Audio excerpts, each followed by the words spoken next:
जगतवंदे जगद्गुरु संत श्रेष्ठ श्री तुकोबाराय यांचा भगवान परमात्म्याच्या यथार्थ स्वरूपाचा वर्णन करणारा, पांडुरंगाचं वर्णन करणारा असा अभंग सेवेकरता घेतलेला आहे।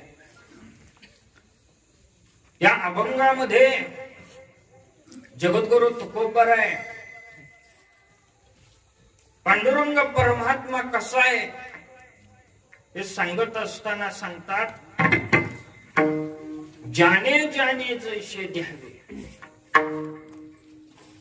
जो जो खऱ्या अर्थाने जसा आहे भगवान परमात्मा त्याच्या करता तसा होतो, तैसे व्हावे कृपाळे।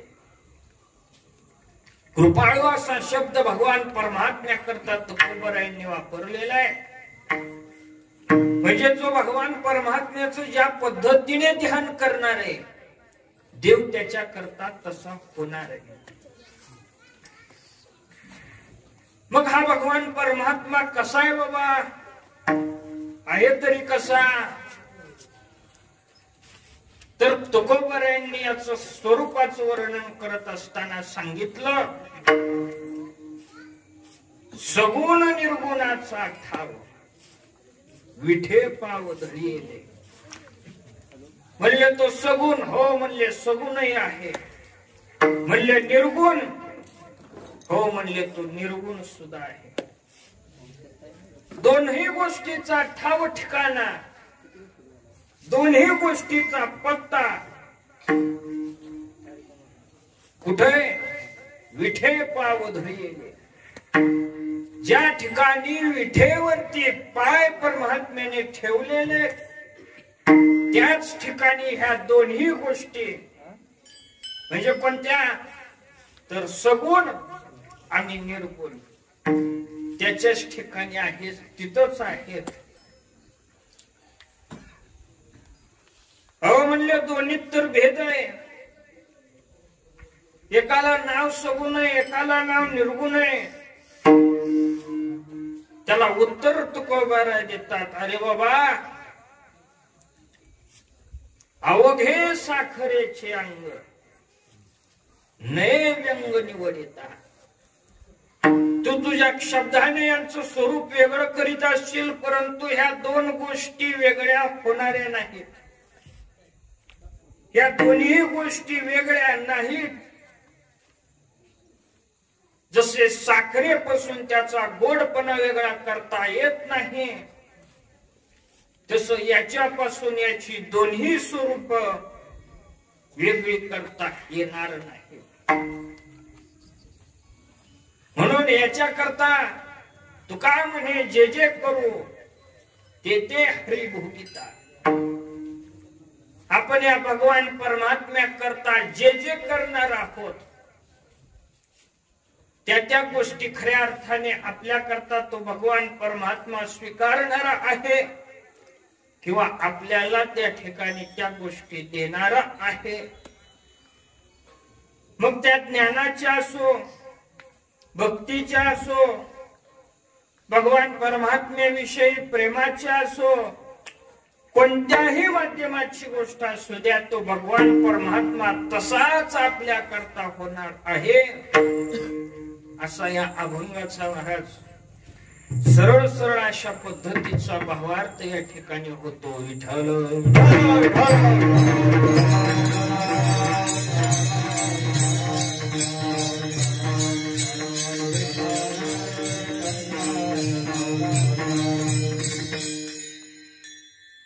मोजे खडकलगाव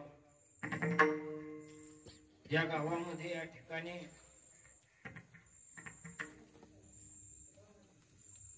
अगदीच खऱ्या अर्थाने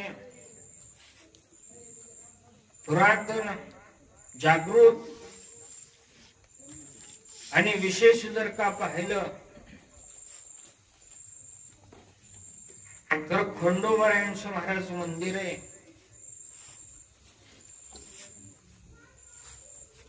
आणि त्यामध्ये या ठिकाणी हे चंपाषष्ठी निमित्त हा 6 दिवस खऱ्या अर्थाने पाहिलं तर जसा नवरात्राचा उत्सव असतो तसा ह्या चंपाषष्ठीमध्ये 6 दिवस हा त्या ठिकाणी मल्हारी मार्तंडाचा उत्सव त्या ठिकाणी करावा. केलेला चांगला असतो, उत्सव जरूर करावा. जी माणसं संसारिक आहेत त्यांना शास्त्राने विधी आणि निषेध सांगितलेले.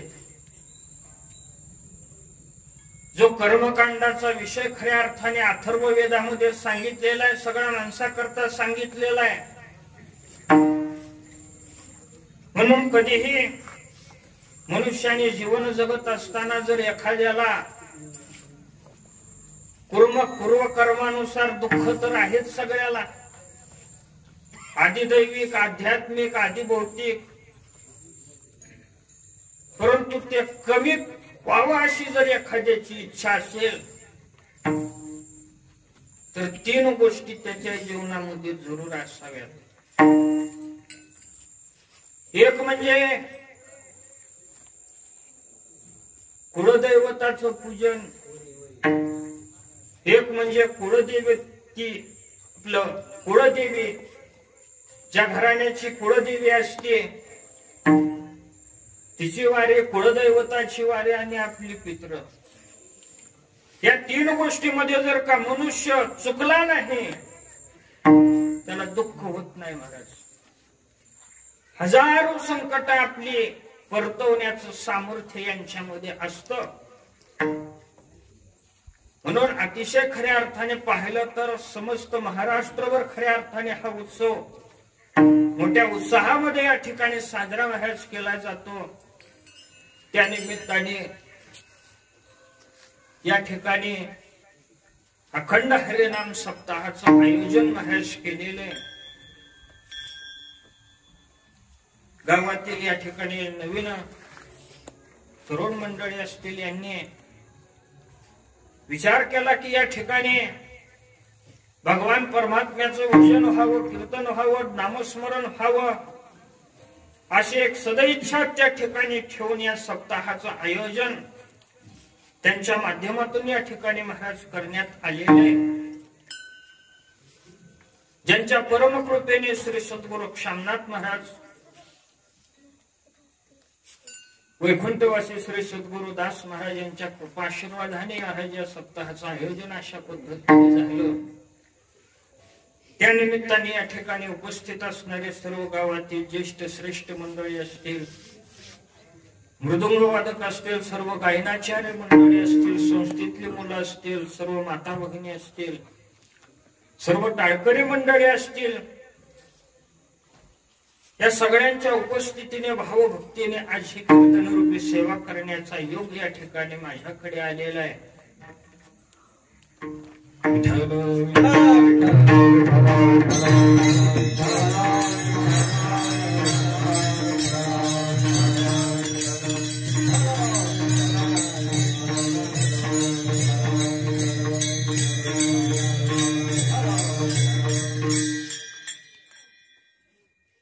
आजची जर पाहिली तर हे प्रथम दिवसाची महाराज कीर्तन रूपी सेवा आहे.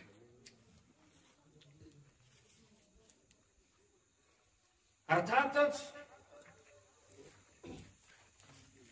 आजचा अभंग सुद्धा परमात्म्याचं वर्णन करणार आहे आणि या भगवान परमात्म्याने जे अनेक अवतार घेतले त्यामधला महाराज एक म्हणजे खंडेरायाचा महाराज अवतार आहे. मल्ल मीन खऱ्या अर्थाने असणारे राक्षस यांना मारण्याकरता जे युद्ध झालं, कृतयुगामध्ये आशीर्वाद घेतला. जगतामध्ये कुणी आम्हाला पराजित म्हणले करू शकणार नाही, परंतु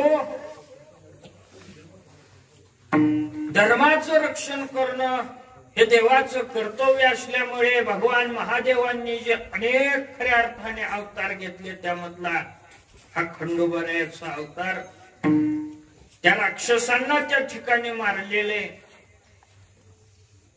परंतु देवतेंचं उदारपणा मी तुम्हाला काय सांगायचा. एक दैत्य मारलेला होता, त्याचं नाव मल्ल होत. मरतानी म्हणले देवा एक इच्छा आहे,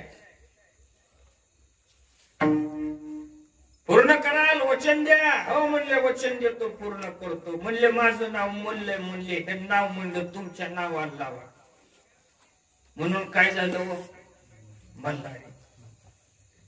म्हणजे एवढा भगवान परमात्मा उदार आहे, ज्याच्या हातातून मृत्यू येऊ तरी सुद्धा ज्याला सायुज्यता मुक्ती खऱ्या अर्थाने प्राप्त होते. म्हणून मानव जातीच्या कुळाचं रक्षण केल्यामुळे ह्यांना कुळदैवत त्या ठिकाणी म्हणलं जातं. म्हणून या ठिकाणी अतिशय खऱ्या अर्थाने जागृत असणारं, श्रद्धेचं स्थान असणारं श्री खंडेराय. तुम्हाला सांगतो, त्या राक्षसाचं वाहन सुद्धा काय होतं, श्वान होतं, श्वान. त्याने विचार केला, म्हणले आता हा मित्र त्या ठिकाणी चाललेलो, ह्याच काय.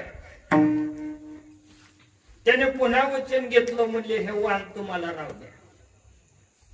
म्हणून ते श्वान जर पहिले लोक म्हणायचे, ते असले की तू काय म्हणायचे, म्हणजे खंडोबारायाचं वाहन असं म्हणायचं. म्हणजे एक आदर खऱ्या अर्थाने भावना त्या ठिकाणी त्याला सुद्धा प्राप्त महाराज करून दिले.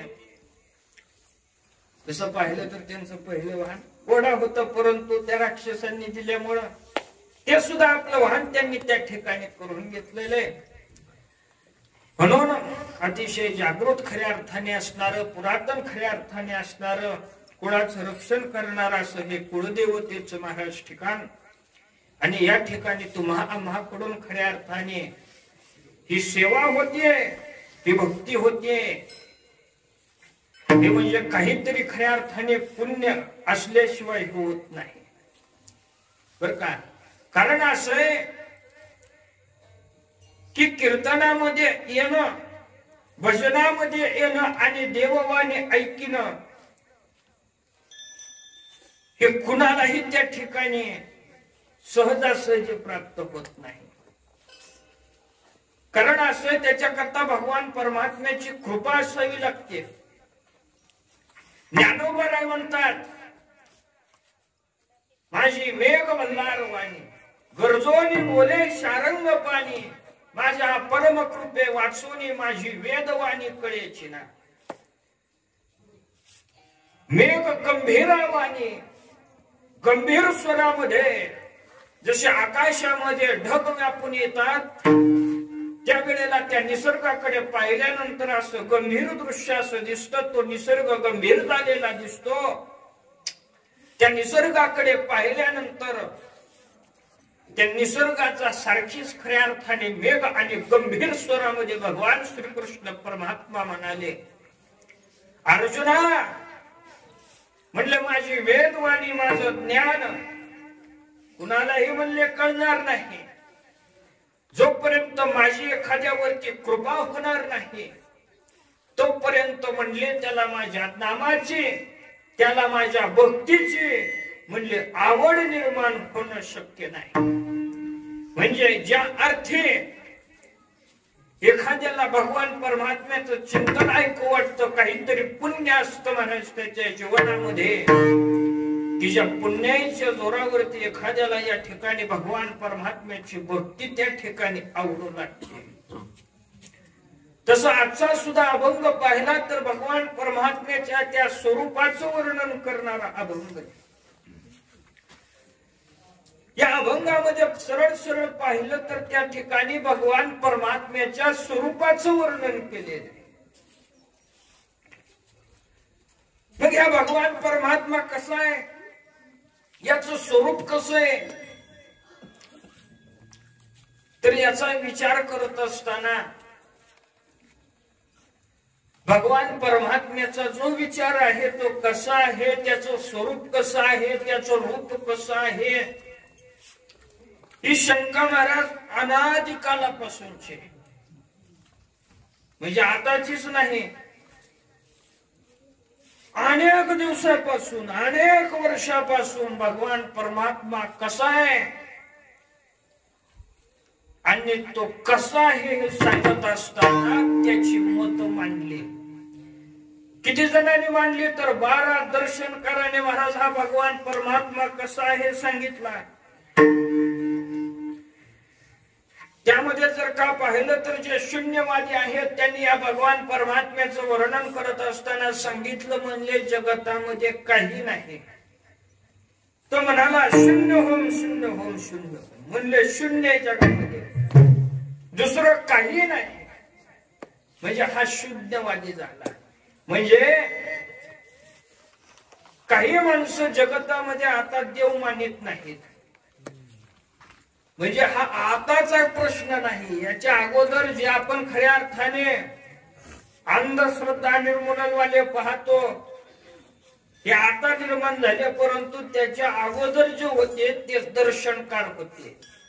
त्यामध्ये एक शून्यवादी दर्शनकार होता. तो म्हणतोय की या जगतामध्ये शून्याशिवाय दुसरं काही नाही.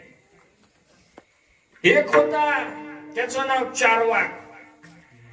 या चार्वाकाने अनेक मत मांडली आणि विशेष म्हणजे तो नाचू लागला. त्याने सिद्धांत आपला मांडला की जगतामध्ये देव कसा नाही, आणि ते पटवून देण्यास करता त्याने एक शास्त्र निर्माण केलं. म्हणजे तो एक 12 शास्त्रकारामधला शास्त्रकार आहे. तो म्हणायला लागला की या ठिकाणी जगतामध्ये ईश्वर नाही. त्याने पुन्हा मानला तर या जगतामध्ये जे शरीर आहे त्या शरीरामध्ये जाऊन तुम्ही त्या ठिकाणी आलेला आहे, एवढंच जे काही तुमचं जग नाही. त्याच्या पुढे एक शास्त्रकार गेला, त्याचं नाव मनवादी शास्त्रकार आहे. त्याने मनालाच आत्मा मानलेला आहे, परंतु मन विकारी आहे महाराज. मनामध्ये विकार आहे म्हणून ते आत्मतत्व कधी होऊ शकत नाही. पुन्हा तिसरा एक चार्वाक निर्माण झाला, त्याचं नाव प्राणवादी चार्वाक. त्याने सांगितलं म्हणले प्राण हा म्हणजेच खऱ्या अर्थाने आत्मा आहे, परंतु तुम्हाला सांगतो त्यालाच पुन्हा खंडन केलं. अरे बाबा, प्राण हा जड आहे. जोपर्यंत चैतन्याचं साह्य त्याला होत नाही तोपर्यंत प्राण जड आहे. म्हणून जड असणारा प्राण सुद्धा आत्मतत्व ब्रह्मतत्व असू शकत नाही. त्याच्या सुद्धा मताचं खंडन त्या ठिकाणी झालं. पुन्हा योग पतंजली वाल्याने मांडलं की जो ईश्वर आहे तो ईश्वर त्या ठिकाणी आहे. त्यांनी देव मानला, परंतु मानत असताना त्यांनी मानला की तो विशिष्ट स्वरूपाचाच आहे. सगुणवाद्यांनी भगवान परमात्मा मानत असताना सांगितलं की भगवान परमात्मा सगुण आहे, परंतु विशिष्ट आकाराचाच आहे. त्या आकारा व्यतिरिक्त म्हणले हा भगवान परमात्मा नाही. हे सगुणवाद्याचं मत त्या ठिकाणी झालं. मग नैयायिक असेल वैषयिक असेल यांनी भगवान परमात्मा यांनी ईश्वर मानला, परंतु हा ईश्वर मानत असताना त्या ठिकाणी काही वेळेला परिच्छिन्न त्या ठिकाणी मानलं. परिच्छिन्न म्हणजे त्या ठिकाणी एक देश आहे. जसा मनुष्य एक असतो तशा पद्धतीने महाराज ईश्वर मानला. आणि त्या ठिकाणी वेदांताचार्यांनी आद्यगुरु शंकराचार्यांनी ह्या वेदांताचं मत जर का पाहिलं तर यांनी भगवान परमात्मा निर्गुण निराकार त्या ठिकाणी मानलेला आहे. जे होय ना नो हे जे आहे ना नाही ऐसे म्हणून उपाय उपसतीची नाही. ज्ञानोबा या वेदांताचं वर्णन करतात की जे होय ना नो हे जे नाही ना आहे ऐसे म्हणून उपाय उपसतीची नाही. ज्याला पाहिल्यानंतर त्या ठिकाणी दिसत नाही तसं पाहिलं तर या जगतामध्ये काही गोष्टी पाहिल्यानंतर जरी दिसत नसल्या तरी मानाव्या लागतात. रंग नाही, रूप नाही, नाही वर्ण छाया, नाही रूप नाही, नाही वर्ण छाया, रंग नाही, रूप नाही, नाही वर्ण छाया, नाही रूप नाही, नाही वर्ण छाया, निर्गुण निराकार,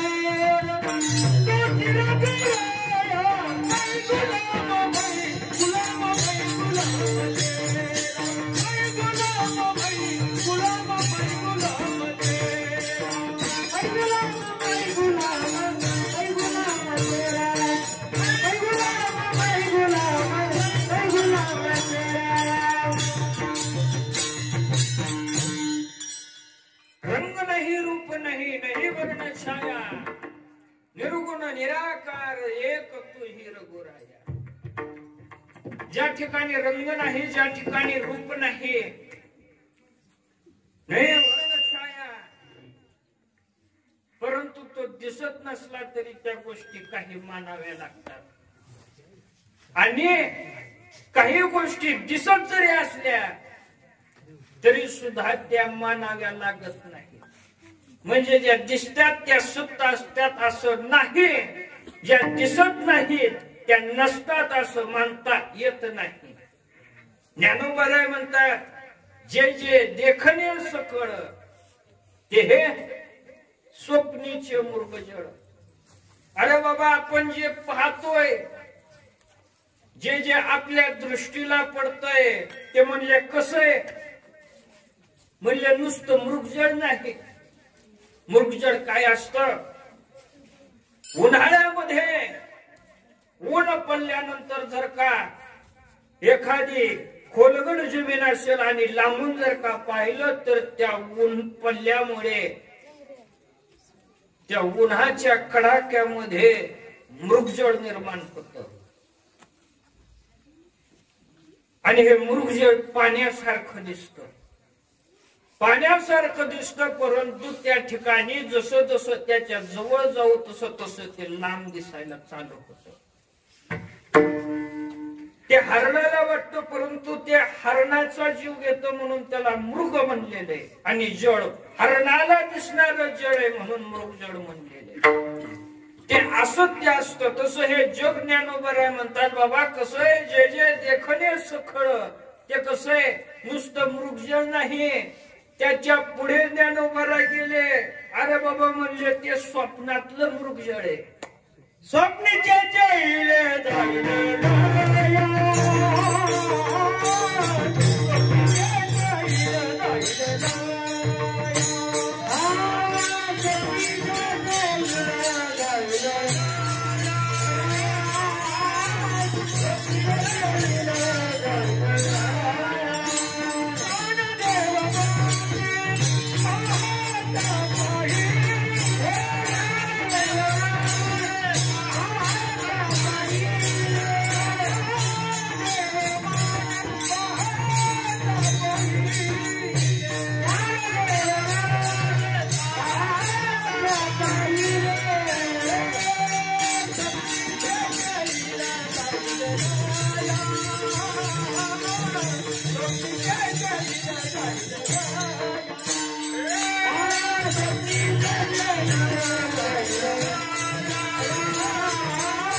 स्वप्नीचे चैले जाईल रया. जे पाहिलेलं आहे, जे पाहतोय हे स्वप्नासारखे. मग या जगताला जर अधिष्ठान पाहिलं तर काय म्हणता येईल या जगताला अधिष्ठान? या जगतामध्ये एक सगुण स्वरूप सांगितलेले, एक निर्गुण स्वरूप सांगितलेले. सगुण म्हणजे काय? ज्याच्यामध्ये गुणच गुण आहेत, जो सगळ्या गुणांनी भरलेला आहे, ज्याच्याकडे एकही अवगुण नाही, त्याला काय म्हणलं जातं? सगुण म्हणलं जातं. निर्गुण कुणाला म्हणलं जातं? तर जे खऱ्या अर्थाने गुणरहित आहे, ज्याच्यामध्ये गुण नाही, त्याला काय म्हणलं जातं? निर्गुण म्हणलं जातं. ज्याच्यामध्ये गुण नाही त्याला निर्गुण म्हणलं जातं. जे गुणानेच भरलेलं आहे त्याला सगुण म्हणलं जातं. मग या ठिकाणी सगुण निर्गुण एक होईल का? एका हातामध्ये विस्तू घेतला, एका हातामध्ये पाणी घेतलं, दोन एकत्र होईल? एकामध्ये गुण नाही, एकामध्ये सगळे गुणच आहे, परंतु एक आहे. असं जरी त्या ठिकाणी असलं तरी जे त्याचं स्वरूप आहे हे मात्र त्या ठिकाणी आपल्यासारखं नाही. सगुण ज्या ठिकाणी गुण आहे, सगुण म्हणजे जो शरीराने खऱ्या अर्थाने युक्त आहे त्याला खऱ्या अर्थाने सगुण म्हणलं जातं. परंतु भगवान परमात्मा ज्या वेळेला सगुण होतो त्यावेळेला त्याचं जे स्वरूप असतं ते माणसासारखं नसतं. शरीर जरी ज्या वेळेला चालतं बोलतं तरी सुद्धा त्याला सगुण म्हणलं जातं. ईश्वर सुद्धा या जगतामध्ये मानवासारखं शरीर घेऊन आला, परंतु दोघांमध्ये भेद हा 5 पद्धतीचा सांगितलेला आहे. जीवाला त्या ठिकाणी आपल्या हृदयामध्ये असणाऱ्या परमात्म्याला ओळखता येतं, परंतु ओळखता न येण्याचं कारण 5 गोष्टी सांगितलेल्या आहेत. पहिली म्हणजे जीवाच्या ठिकाणी भेदभ्रांती आहे. भेदभ्रांती म्हणजे की जसं भगवान परमात्मा, ब्रह्मतत्व, आत्मतत्व आणि देह या दोन्ही गोष्टीला वेगळं समजणं याला त्या ठिकाणी भेदभ्रांती म्हणलेलं आहे. जीव आणि ईश्वराचा भेद म्हणलं याला भेदभ्रांती म्हणलेलं आहे. हा भेद कसा आहे तर शास्त्रकार याला सांगतात, बाबांनो हा भेद म्हणजे बिंब बिंब प्रतिबिंबवादासारखा आहे. बिंब प्रतिबिंबवादाने हा भेद माणसाला घालवता येतो. याचं खंडन करत असताना शास्त्रकार म्हणतात, बाबांनो ज्या वेळेला सूर्य आकाशामध्ये उदयाला येतो, उदयाला आल्यानंतर त्याचं प्रतिबिंब पाण्यामध्ये पडतं. मग वर उदयाला आलेला सूर्य आणि पाण्यामध्ये त्याचं पडलेलं प्रतिबिंब दोन्ही वेगवेगळं आहे का? एक आहे, एकच आहे. जे प्रतिबिंब आहे त्याला मुख्य सत्ता आकाशामध्ये उगवलेला सूर्य आहे. तसं या देहामध्ये पाहिलं तर देह तर पंचमहाभूतापासून बनलेला आहे. आज ना उद्या त्याची माती होणार आहे, परंतु असणारा आत्मतत्व मात्र अविनाशी आहे.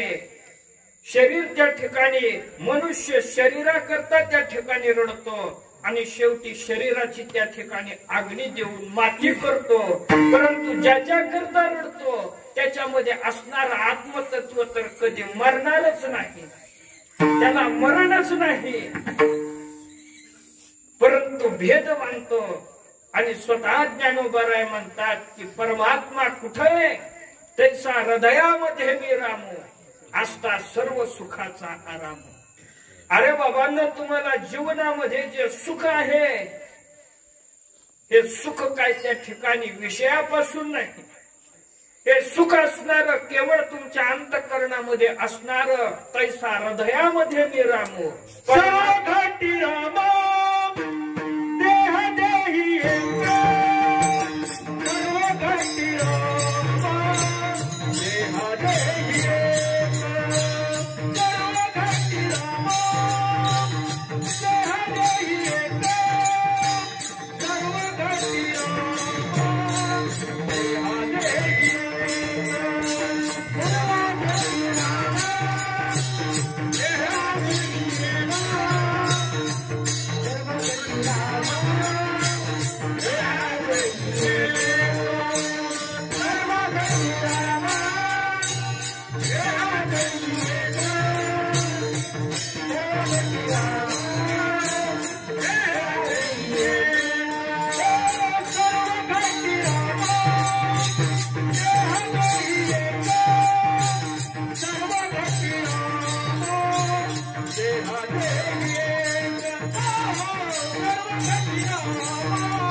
हा शरीर म्हणजे घट स्वरूपाचाच आहे, परंतु ह्या घटामध्ये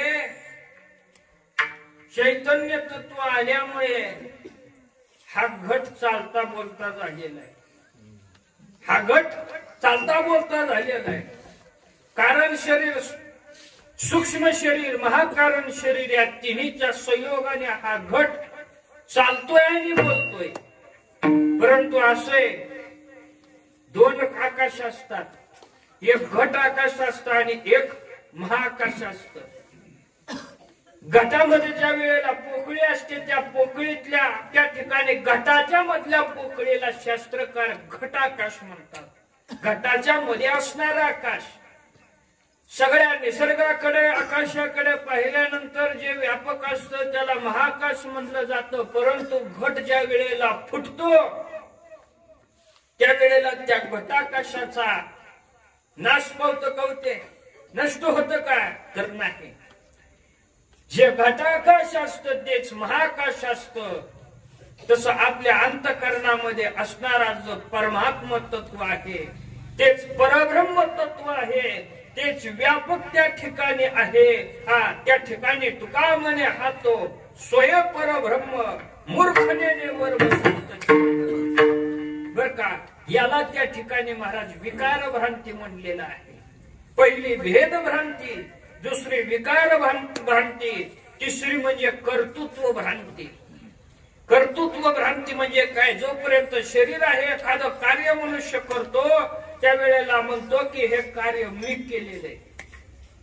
आत्म्याच्या ठिकाणी त्या कार्याचं त्या ठिकाणी मूल्यमापन करतो, परंतु आत्मा करताही नाही, आत्मा भोगताही त्या ठिकाणी नाही.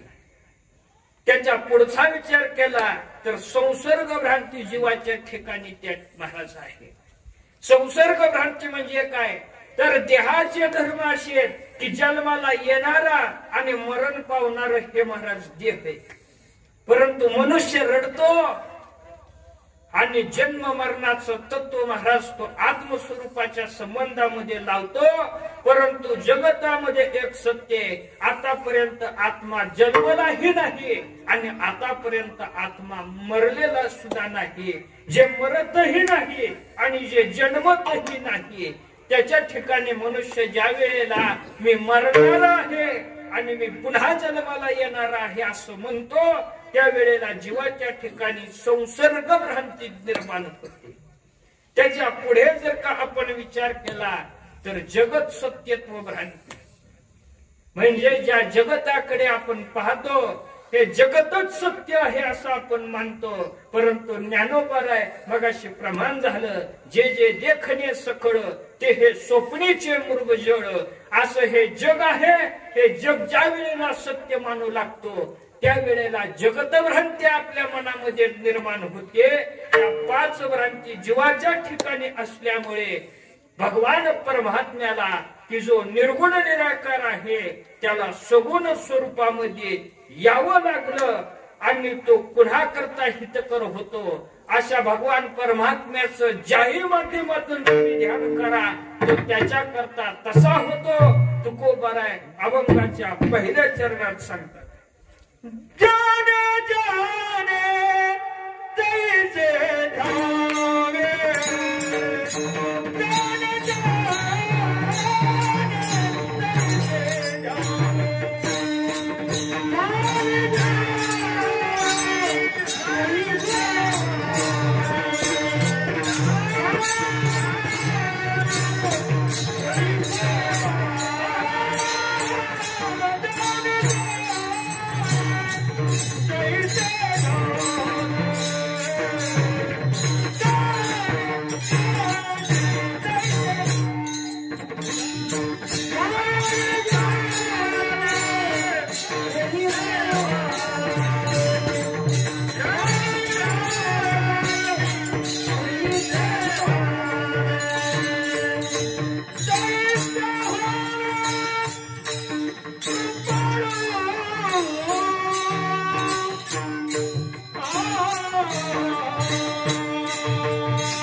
जाने जाने तैसे धावे, जाने तैसे भावे कृपाळू. महाराज ज्याने जी जी इच्छा केलेले भगवान परमात्मा त्याच्या करता तसा झालेला आहे. कारण असं आहे भगवान परमात्मा मूळचा निर्गुण निराकारच होता. महाराज भगवान परमात्मा गीतेमध्ये म्हणतात, ब्रह्मणो हि प्रतिष्ठाहम अमृतस्य वयस्य च शाश्वतस्य च धर्मस्य सुखस्य कांतिकस्य च. अर्जुना मी कसं आहे म्हणलं, मी निर्गुण निराकार खऱ्या अर्थाने आहे, परंतु आज माझ्या भक्ताकरता मी सगुण साकार झालेलो आहे. म्हणून 5 पद्धतीच्या भ्रांती जीवाच्या ठिकाणी असतात, परंतु हा निर्गुण निराकार भगवान परमात्मा ज्या वेळेला सगुण स्वरूपामध्ये येतो त्यावेळेला मात्र हा खऱ्या अर्थाने त्या ठिकाणी महाराज ज्ञान स्वरूप असतो. जीवासारखा बद्ध, जीवासारखा अज्ञानी, जीवासारखा दुःखी महाराज नसतो. आणि याच येण्याचं मुख्य कारण जर का पाहिलं, एखादा बुडतोय पाण्यामध्ये, गटागड्या खातोय, त्याला पोहता येत नाही, त्याला काढण्याकरता पोहणारा असावा लागतो. असा हा भगवान परमात्मा पोहणारा होऊन त्याच्या मदतीला येतो, परंतु मदतीला येण्याकरता त्या सत्तेमध्ये यावं लागतं. मग जीवाची सत्ता ही सगुण स्वरूपामध्ये आहे, म्हणून भगवान परमात्म्याला सुद्धा सगुण स्वरूपामध्ये यावं लागलं. आणि दुसरी गोष्ट जर का पाहिली तर हा सगुण झाला, म्हणूनच त्या ठिकाणी आपल्या करता सोपा झालेला आहे. आनविला रूपा बळे करुणी करे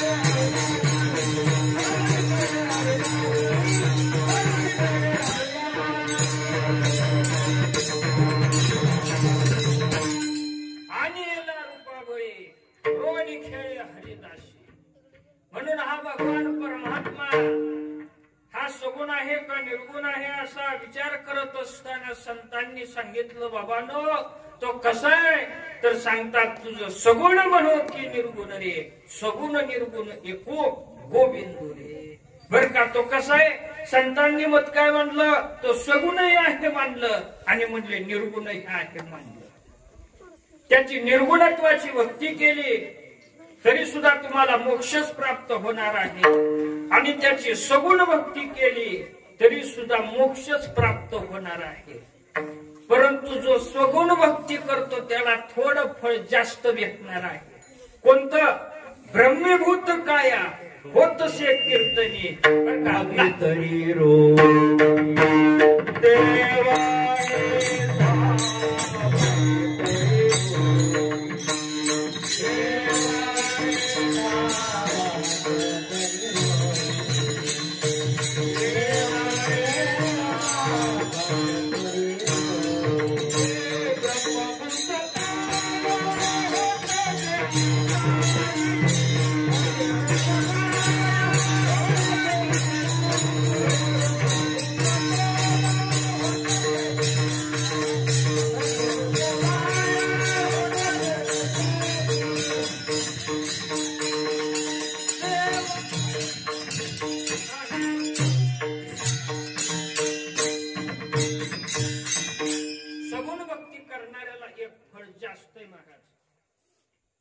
कोणतं फळ जास्त आहे तर ब्रह्मीभूत काया होतसे कीर्तनी.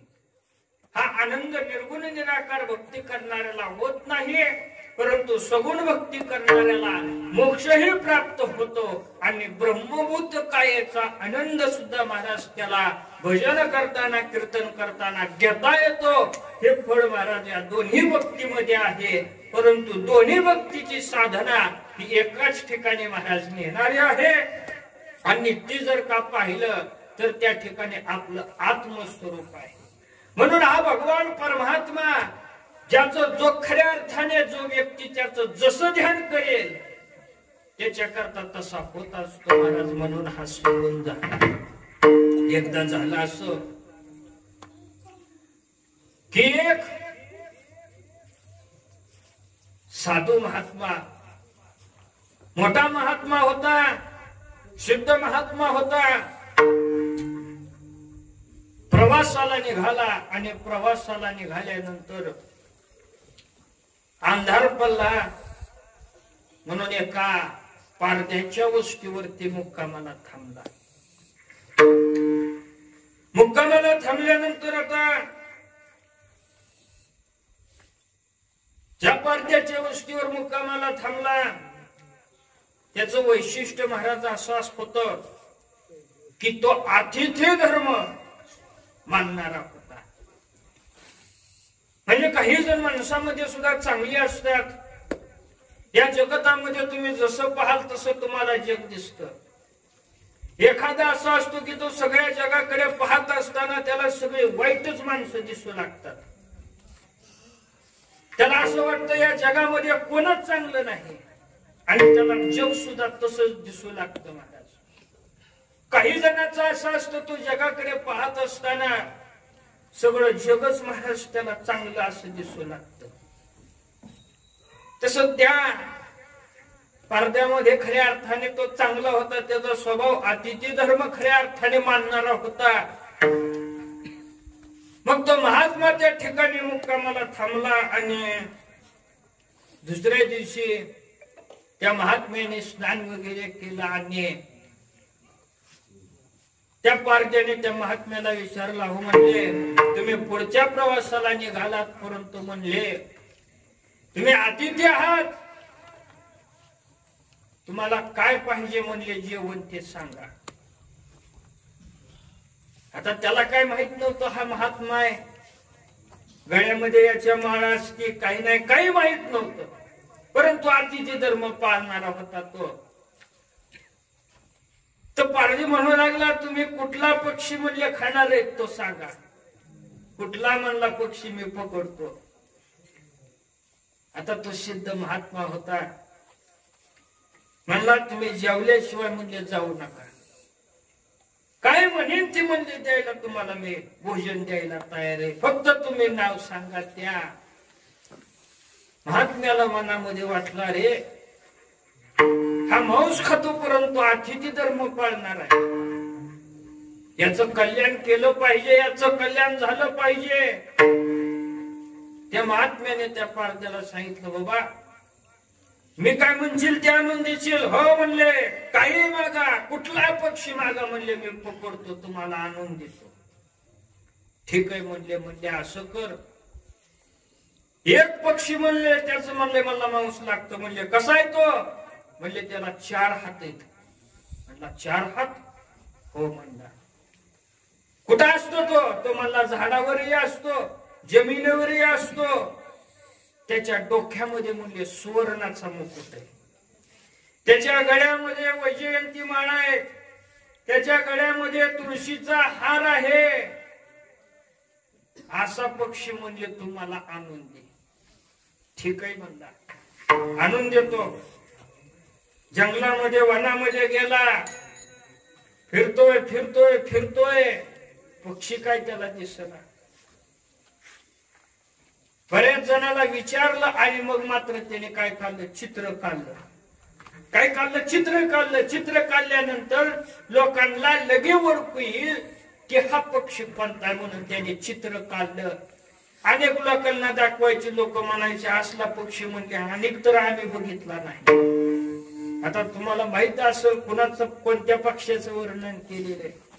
मुकुट देवाच्या मोठ्या ठिकाणी डोक्यावर असतो, वैजयंती माळा त्याच्या गळ्यामध्ये असतात. आणि तो सुद्धा उपाशी 2 दिवस झाले, 3 दिवस झालं. मनामध्ये म्हणतोय की आपण जर हा पक्षी नाही पकडला तर आपला अतिथीचा अपमान होईल. जो अतिथी धर्म आपण पाळलेला आहे तो त्या अर्थाने खऱ्या त्या ठिकाणी निघून जाईल. आणि म्हणला अतिथीला उपाशी त्या ठिकाणी राहून आपण तर कसं जेवायचं. म्हणून हुडकितोय हुडकितोय. 15 दिवस झालं अतिथी उपाशी आहे आणि त्याने जो पक्षी सांगितलाय तो भेटत नाही. म्हणून हा सुद्धा काय 15 दिवस उपाशी. परंतु देवाचं महाराज असे, ज्याने ज्याने जैसे द्यावे तैसे व्हावे कृपा आहे. शेवटी 15 दिवस उपाशी, पोटामध्ये अन्न नाही त्याच्या, मनामध्ये म्हणतोय घरी अतिथी उपाशी आहे. म्हणून आज शेवटी महाराज देवानेच काय रूप धारण केलं. ज्या झाडाखाली बसला होता त्या झाडावर जाऊन भगवान परमात्मा बसले आणि त्याला महाराज त्या ठिकाणी आवाज दिला पक्षाच्या स्वरामध्ये. त्याने पाहिलं. अरे म्हणला किती दिवस म्हणला तुला हुडकत होतो. 15 दिवस झालं म्हणले. कोण होता. देव होता महाराज. 15 दिवस झाला. अरे म्हणले माझा तिकडं अतिथी उपाशी आहे. आणि त्या पारद्याने जाळ टाकलं महाराज. कुणावर. देवावर टाकलं. देवाला पकडलं आणि घेऊन आला. हे बघा म्हणला तुमचा आवडता पक्षी म्हणला घेऊन आलो. त्याने पाहिलं महाराज साक्षात भगवान परमात्म्याला त्याने पकडून आणलेले, त्याने दर्शन घेतलं, त्या महात्म्याने दर्शन घेतलं आणि त्याचा मात्र काय केला, उद्धार केला. म्हणजे जो ज्या माध्यमातून भगवान परमात्म्याचा धावा करतो त्याकरता भगवान परमात्मा धावून येतो. महाराज धावून विठ्ठल.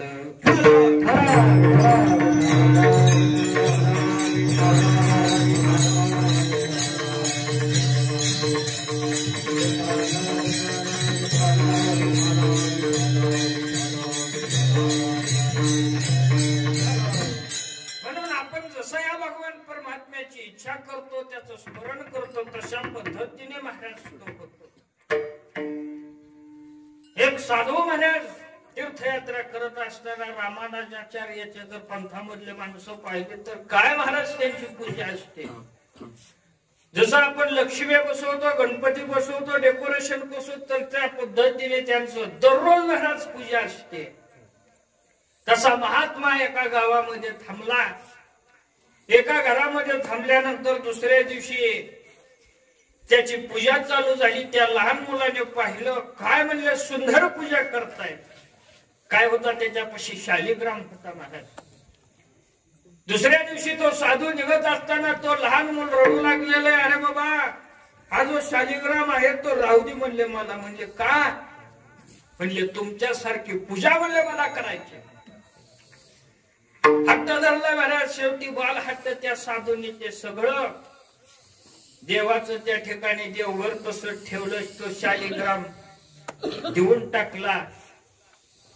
तो साधू निघून गेला. त्या लहान मुलाने दररोज उठावं, सोहळ्यामध्ये त्या ठिकाणी देवाची पूजा करावी. परंतु देव काय आहे, कोणता आहे, त्याला माहित नव्हतं. शालिग्राम होता. त्याने विचारलं, बाबा म्हणलं महात्माजी हा देव दिलेला, म्हणले याचं नाव काय आहे. त्या महात्म्याने आपलं सांगितलं, बालकर विक्रोय. त्याने सांगितलं, बाबा शिल्लू पिल्लू नाव आहे. म्हणजे याचं काय नाव आहे, शिल्लू पिल्लू नाव आहे. परंतु काय होतं, शालिग्राम होता. दररोज महाराज पूजा करू लागला. लहानाचा मोठा झाला. लहानाचा मोठा झाल्यानंतर प्रसंग असा घडला की त्या दररोज देवाला नैवेद्य दाखवायचा. एकदा देवाला म्हणाला, म्हणजे देवा, अरे म्हणले तुला काय काम असतं. देव म्हणाले, बाबा काय नाही. म्हणले मला काय काम नसतं. अरे म्हणले असा म्हणले प्रश्न पडलाय की रानात कोण काम करायलाच भेटत नाही. काय तो म्हणाला, परंतु तो देव आहे कसा आहे हा काहीच त्याला महाराज माहित नाही. जगताचा मालक आहे. एका क्षणामध्ये ही सगळी सृष्टी निर्माण करतो. काही नाही, फक्त त्या साधूने दिला. परंतु भक्ती त्याची भोळी महाराज. देव म्हणाला, काही नाही बाबा, मी निवांतच असतो. म्हणले सुशिक्षित बेकार आहे म्हणले. बर का, देव काय म्हणाले, मी सुशिक्षित बेकार आहे. म्हणले मी निवांत असतो. म्हणले देवा येता चरणात हो. म्हणले येईल. म्हणले काय येईल. म्हणले तुझ्या रानात कामाला. आणि देव महाराज त्याच्या बरोबर म्हणले तू असशील तर येतो, जायचे महाराज. तुम्हाला सांगतो, गीते बाबांच्या रानात सुद्धा देव जायचे. बर का, नांगर हाणू लागायचे. तसं त्याच्या रानामध्ये महाराज गेले, काम करू लागले. बरेच दिवसाने परिस्थिती त्याची चांगली झाली. तो साधू आला. साधूने हुडकू लागला. पहिली झोपडी होती, अत्यंत गरीब परिस्थिती होती. त्याने विचारलं, म्हणले आमका म्हणले मुलगा कुठे. त्याने तो घर दाखवलं. अरे भला मोठा साधू गेला. म्हणले का रे. अरे म्हणले एवढं मोठं घर ते कसं काय बांधलं. त्याने सांगितलं, म्हणले तुम्ही दिलेला म्हणले तो शालू मानते. म्हणले ते आमच्या रानात म्हणले काम करतो तो, म्हणून म्हणले चांगलं म्हणले माझं झालेले. चल बरं म्हणले कुठे. गेला महाराज घेऊन. बघतोय त्याला देवच दिसत नव्हता. मोठ चाललेली दिसायची परंतु देव दिसत नव्हता. त्याने प्रार्थना केली महाराज त्याला त्या ठिकाणी देव दिसू लागला. म्हणजे या भगवान परमात्म्याची जशी तुम्ही भक्ती करताल तशा पद्धतीने महाराज त्या ठिकाणी तुमच्या करतात तो होत असतो. विठ्ठल होय बंदी केला तैसा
होय बंदी केला तुम्ही त्याच्याकडे जशी इच्छा करचाल तशा पद्धतीने महाराज तो होत असतो. तुम्हाला सांगतो ज्या वेळेला बरोबर सभेमध्ये द्रौपदीचं दुःशासनाकडून वस्त्रहरण होत त्या वेळेला महाराज जोपर्यंत धावा भगवान परमात्म्याचा केला नाही तोपर्यंत देव आले नाहीत. परंतु ज्या वेळेला तिला कळालं की आता परमात्म्याशिवाय आपल्याला कुणी वाचवू शकत नाही त्यावेळेला देव महाराज आले. परंतु काय झाले प्रत्यक्ष वस्त्राचं गौरवी पंचाळी सभे माझी आणली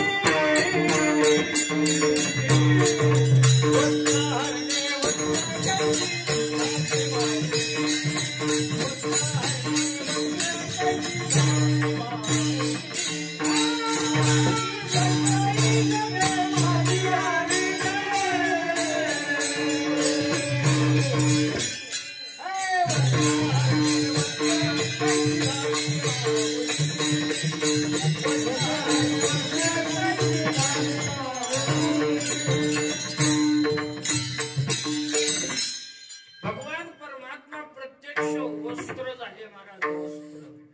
म्हणून त्याचा ध्यास त्याचं ध्यान तुम्ही जसं करचाल तसं महाराज तो होतो.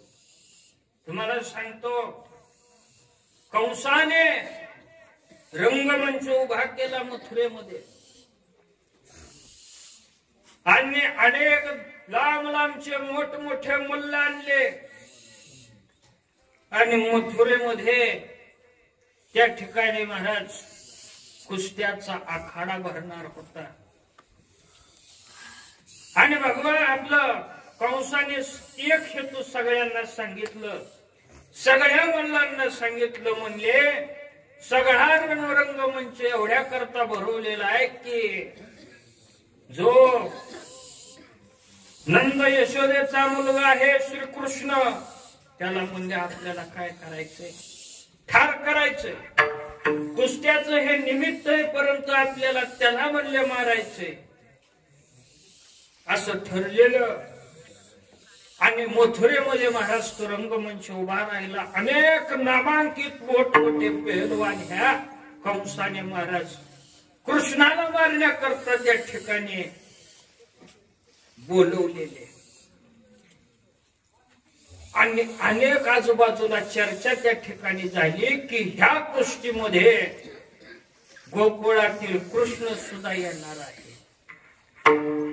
कीर्ती अशी होती की ह्याने पर्वत करंगुळीमध्ये उचललेला आहे.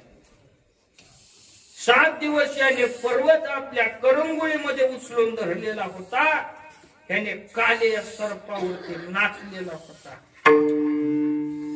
म्हणले हा श्रीकृष्ण लय धाडशी मग याची कुस्ती कशी असेल याचा चाहूल आणि उत्साह लोकांच्या सगळ्या आसपासच्या गावामध्ये लोकांना होता की कृष्ण पराक्रमी आणि याची कुस्ती आपण बघितली पाहिजे.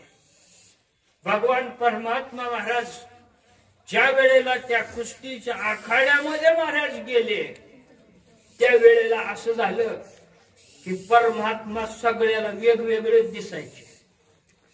वृद्ध व्यक्तींनी पाहिलं त्या वृद्ध व्यक्तींना एक 8 वर्षाचं लहानस त्या ठिकाणी पोरग महाराज दिसू लागलं. ते वृद्ध व्यक्ती सगळे म्हणू लागले की हा श्रीकृष्ण म्हणले एवढा एवढा एवढे मोठमोठे बलाढ्य म्हणले त्या ठिकाणी मोठे मोठे पहलवान म्हणले ह्याला मारण्याकरता अरे म्हणले हा सबशेर त्या ठिकाणी कंसाचा अन्याय ह्या लहान मुलाबरोबर म्हणले एवढ्या मोठमोठ्या पहलवानांची कुस्ती. त्या म्हाताऱ्यांना श्रीकृष्ण परमात्मा लहान दिसायचे. तुम्हाला सांगतो काही परमात्म्याच्या वयामधल्या बालकांनी परमात्म्याकडे पाहिलं आणि त्यांना असं वाटलं की बरं झालं म्हणले आपल्या सवंगड्यासारखाच आहे हा आपल्याला खेळायला म्हणले बरं झालं. त्यांना असं वाटलं.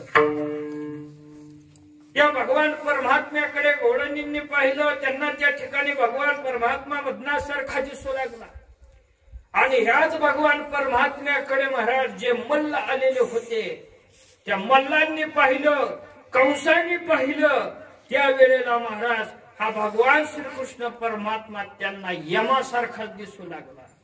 काळ आपल्यावरती आता दहून आलेला आहे असं दिसू लागला. या भगवान परमात्म्याचं तुम्ही ध्यान जसं करचाल तशा पद्धतीने महाराज तो तुमच्या करता होतो. म्हणून त्या ठिकाणी पाहिलं तर तुम्ही जसं ध्यान कराल तसा होतो. म्हणून सगुण आणि निर्गुण ही दोन्ही स्वरूपामध्ये जर पाहिलं तर एक आपल्याला गोष्ट पाहायला भेटते जसं ध्यान तसा हा भगवान परमात्मा होतो. परंतु या दोन्ही मध्ये तो कोबाराय म्हणतात भेद करू नका दोन्हीही साखरेसारखेच आहेत. अभंगाच्या 3ऱ्या चरणात अवघे साखरेचे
नाही व्यंग निवडिता. तुकोबराय म्हणतात की बाबांनो, हा भगवान परमात्मा जे सगुण स्वरूप आहे, निर्गुण स्वरूप आहे, या दोन्ही स्वरूपाचा विचार केला तरी म्हणले दोन्ही स्वरूप कसे तो एकसारखेच. सावधानची गोडी सारखी सकाळ, साखरेची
गोडी सारखी सकाळ, साखरेची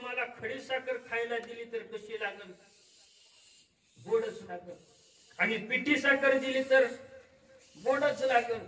खडी साखर असो किंवा पिठी साखर असो, तिची गोडी म्हणजे सारखी असते. म्हणून अवघे साखरेचे अंग नय व्यंग निवडिता. साखर आणि साखरेमधून त्याचा गोडपणा वेगळा करता येत नाही.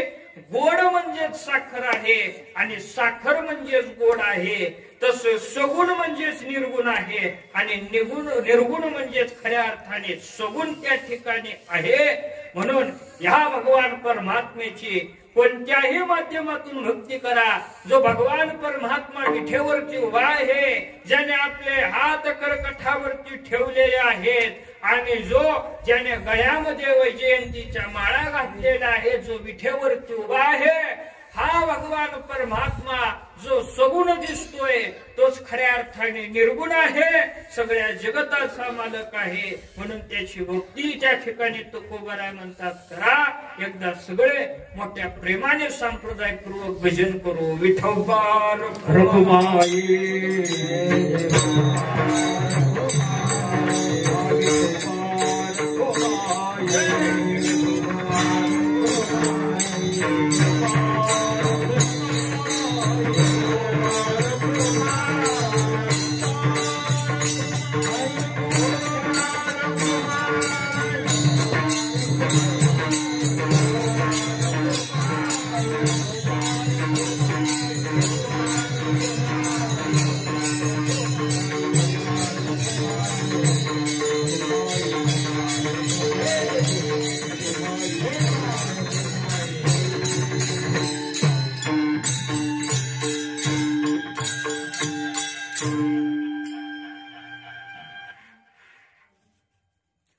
म्हणून हा भगवान परमात्मा की जो कृपाळू आहे तुकोबराय म्हणतात.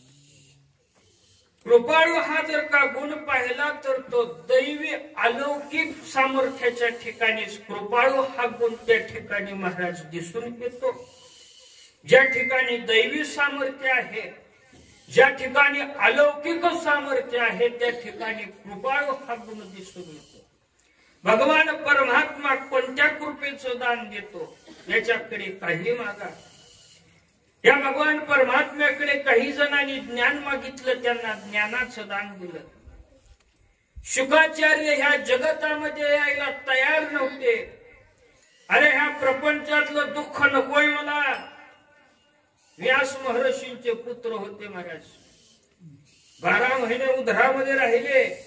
नकोय म्हणले मला हे दुःख प्रपंचाचं, स्वतः भगवान परमात्माला यावं लागलं. अरे म्हणले प्रपंचातलं दुःख होणार नाही, काय मागायचंय ते माग. आणि मागितलं मला वैराग्य द्या, मला ज्ञान द्या. ह्या दोन गोष्टीची कृपा शुकाचार्यावरती केली.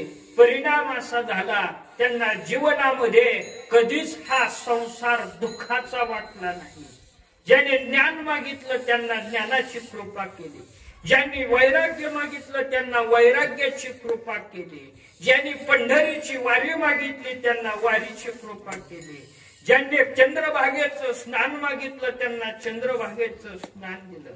काही जणांनी पंढरपूरचा वास मागितला, त्या ठिकाणी त्यांचा रहवास त्या ठिकाणी ठेवला. काही जणांनी त्या ठिकाणी भूमी मागितली, त्यांना ध्रुवपद महाराज देऊन टाकलं. काही जणांनी ग्लासभर दूध मागितलं, त्यांना दुधाचा सागर महाराज या भगवान परमात्मेने देऊन टाकला. काही जणांनी त्या ठिकाणी इहलोक भोग प्राप्ती मागितली, त्यांना देऊन टाकलं.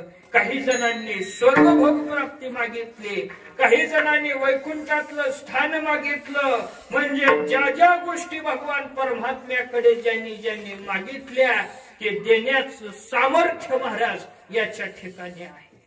म्हणून यांना काही मागा. आणि जर का दुसरं पाहिलं तर त्या ठिकाणी ज्ञानोबाराय म्हणतात, त्या ठिकाणी सोडोनी विष्णू चरण, इंद्रादी देवाचे करिता पूजन, ते देवचे मृत्युग्रस्त पूर्ण, तया जन्म मरण कोण वारी. ज्ञानोबाराय म्हणतात की इंद्रादी देवाचे करिता पूजन, यांचं जर तुम्ही पूजन करत असाल तर हे स्वतः काही दिवसाने त्या ठिकाणी काळामध्ये मृत्यूमध्ये अडकलेलं आहे. म्हणून त्या ठिकाणी पहिला तुम्ही प्रयत्न करा की ह्या जन्म मरणाच्या फेऱ्यातून तुम्हाला वाचवणारा त्या ठिकाणी कोण आहे. म्हणून कृपेचं सामर्थ्य या भगवान परमात्म्याच्या ठिकाणी आहे. म्हणून जर का पाहिलं या भगवान परमात्म्याकडे काही मागा तो त्या ठिकाणी द्यायला तयार आहे. हे तुकोबार आहे अभंगाच्या शेवटच्या जय जय करू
म्हणून जर का पाहिलं, ज्या इच्छा त्या ठिकाणी परमात्म्याकडे आम्ही व्यक्त करू, तेथे इच्छा पूर्ण करण्याचं सामर्थ्य भगवान परमात्म्याच्या महाराज ठिकाणी आहे.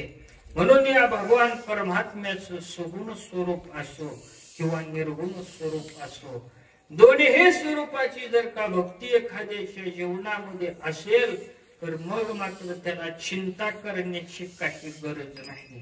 कारण असे ज्यांचं जीवन महाराज भगवान परमात्मय स्वरूप झालेले, ते पुण्य महाराज असं असतं की ते नष्ट न होणार असत. माणसाला दुःख कशामुळे? पापामुळे माणसाला दुःख आहे महाराज. आणि जे सुख थोडंफार आपण आपल्या जीवनामध्ये अनुभवतोय ते सुख सुद्धा आपल्या पुण्यामुळेच.